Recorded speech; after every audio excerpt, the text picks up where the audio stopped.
I took the headland job because it was the farthest I could get from the funeral. My brother Eli had been dead 8 months. I needed somewhere the quiet couldn't be interrupted. The station was one room and a horn the size of a car, bolted to the cliff. Below it in the dark, the sea breathed in and out. The keeper before me was a man named Voss, 40 years on that horn. He didn't shake my hand, he just held out the log and waited for me to take it. "One rule," he said, "sound the horn whenever you cannot see the water. Don't stop until you can." Then he turned toward his truck. I laughed and asked if that was really all. He stopped in the doorway and looked back at me as if I'd said something cruel. "When the fog comes," he said, "do not go down to the water, no matter who is down there, no matter what they call you." Then he was gone. I wrote it in the log to be polite: sound the horn, don't go down. I took it for the kind of habit lonely men build to keep themselves company. The first week was nothing, clear nights, stars over black water. I slept all the way to morning for the first time since the lake took Eli. I learned the horn by feel, a brass lever cold as a coin. When the fog came, I pulled it, and the whole cliff shook under my boots. The sound went out over the water like something in mourning, long and low. It came back off the fog a half-second late, flattened and wrong, as if the dark had handled it first. On the 9th night, the fog came in thick as wet wool. I couldn't see the rail outside the window. I pulled the lever. And in the gap between blasts, while the echo died away, I heard footsteps on the gravel path below. Slow, wet, climbing toward me. I told myself it was Voss, come back for something he'd left. I pulled the lever again. The footsteps stopped the instant the horn began. When the sound faded, they started again, closer. And I understood what I did not want to understand. The horn was not a warning to ships. It was a wall, and something on that path had been patiently feeling for the gap in it. I kept it sounding all night, my hands cramped around the brass. At dawn the fog thinned and the path lay empty, no footprints in the wet gravel, nothing at all. I called Voss from the station phone. I asked him straight out what walks up the path in the fog. He was quiet for a long time. "The sea keeps everything it drowns," he finally said. "When the fog comes, it lets them out to look for the way home. The horn keeps them lost. That is the whole of the job." I should have quit that hour. But before I could stop myself, one question came out of me, the only question I had carried up that cliff. "Does it keep everyone?" I asked, "even someone who drowned somewhere else, a lake 300 miles inland?"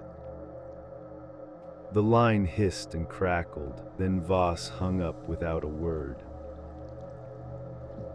And that silence told me more than any answer could. I didn't sleep. I sat at the window and waited for fog the way other men wait for a verdict, hoping for it and dreading it in the same breath. It came on the 12th night, first a gray smear on the horizon. Then the stars went out one by one as it climbed the coast and swallowed everything. I put my hand on the lever. I did not pull it. I only wanted to listen, I told myself, just once, just to know. The footsteps came. And under them this time a voice far down the path, small in all that gray. It was saying my name. I knew that voice. I had heard it every day of my childhood. I had heard it laugh and lie and call out for help once, across water I couldn't reach in time. "Why lie?" I said. The footsteps quickened. "Don't sound it," the voice called up. "Please, it hurts. It keeps me from finding you." He had drowned in a lake I couldn't even see from this cliff. Yet here he was, climbing out of an ocean he had never once touched in life. The floor seemed to tilt under me. Water, I understood, is all one thing in the end, and all of it had been carrying him toward me. Every part of me wanted to run down that path. Voss's rule sat on my chest like a stone. Don't go down, no matter who calls. I felt the whole weight of it, and I felt how badly I wanted to throw it off.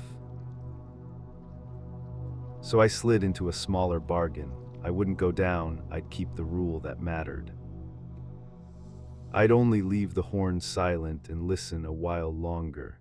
That much, I promised myself, could not hurt anyone. He climbed. I heard him reach the top step. I heard him stop just outside the door. And then softly a knock. 3 times, patient. I knew that knock. Eli knocked 3 times on every door, even his own, even as a boy. My eyes filled before I could stop them. My hand went to the latch. "Let me in," he said. "It's so cold out here. It's been so cold for so long." Then God help me, I opened the door. He stood on the step in the clothes we had buried him in, dry, smiling. I should have been overjoyed. Instead, a cold thread of dread pulled tight through me, because his eyes did not move when the wind moved his hair. "You came back," I whispered. He stepped inside, and the warmth went out of the room with him. "I never left," he said.